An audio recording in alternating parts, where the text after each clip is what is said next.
How's it going, everyone? It's Milwaukee coming back at you once again, and today we're going to be discussing Superman in Action Comics, Volume 3, End of Days, written by Grant Morrison, Charlie Fish, with art by Rags Morales.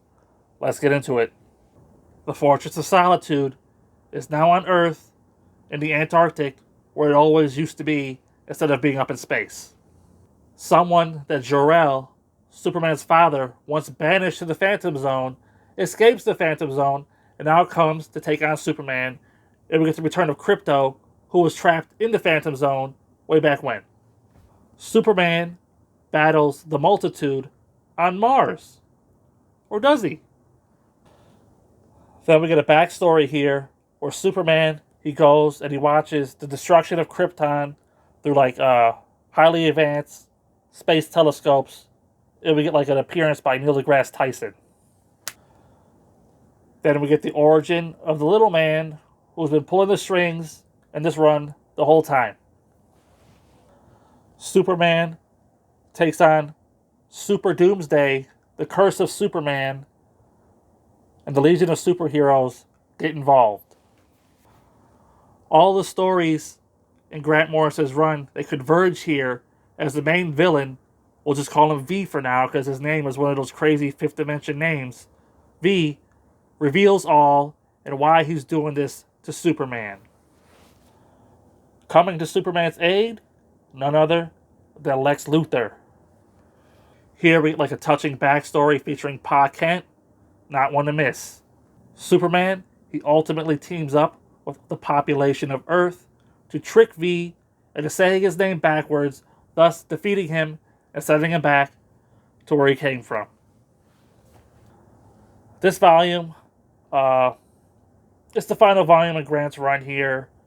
It really brings everything together and ties it together, but it does so in a way that it leaves you questioning things. At least it leaves me questioning things, because Grant Morrison, he likes to play with things. He likes to play with time. He likes to play with whatever he plays with. I don't know, but the way the story is written, the way it sort of stands apart from the rest of the New 52, I now understand it and realize why.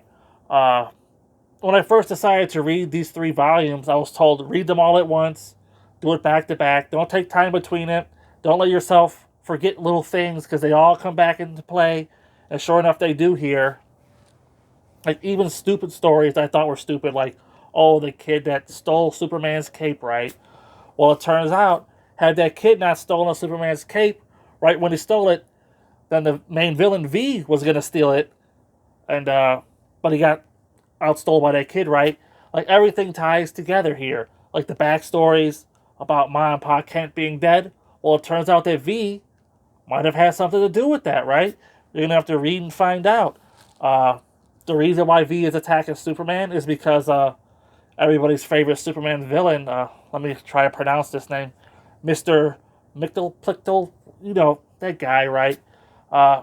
He was a court jester for the king of the fifth dimension or wherever it is. Zrif, the planet. These names, right? Doesn't matter. Well, he hates Mr. Mxyzptlk or whatever. So Mr. Mxyzptlk and the Queen, they come to Earth to hide, and the Queen ends up being Superman's landlord. She was there because she was destined to help guide young Superman to where he needed to be at this stage of his life. And that's how Clark Kent gets his identity back, because she uses up one of her 3 wishes to wish that the populace forgot that Clark Kent even died in the first place. So Superman's back. Clark Kent, his identity is secure. Everything just ties in, and it kind of blows your mind. Because this is an alternate, universe, right? There's a dream sequence here where Superman, Ma and Pa Kent, they see him off to college, and they see him off to Metropolis, and he gets married with Lois Lane. And then he comes to, he's like, why am I married to Lois Lane? Well, Superman fans would know that was the old continuity. And these 3 volumes, it makes it that V, Vindictivix is what his name is, if you sound it out, Vindictivix or whatever. He altered the timeline. So it's did he, in a way, create this new Superman status quo because of his hatred for Superman?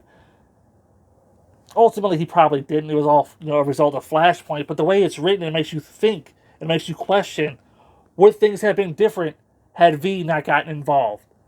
And that's like the brilliance of the story. It's like I said, these 3 volumes, you got to read them all together, back to back. The first one kind of stands on its own, but V's in there. You don't realize it at the time. You're like, who is this little guy who's manipulating Glenn Morgan? Well, it turns out he's only the big bad of the whole series, right? Vindictivix or whatever his name is.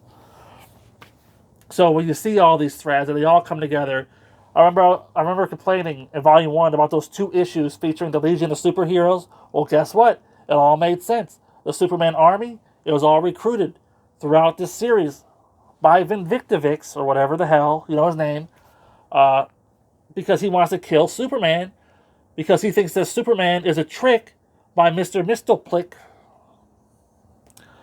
Anyway, so it's the curse of Superman. He's going through all the parallel Earths, right? He goes up against that black Superman, the president of Superman, and he has to fight the Super Doomsday over there.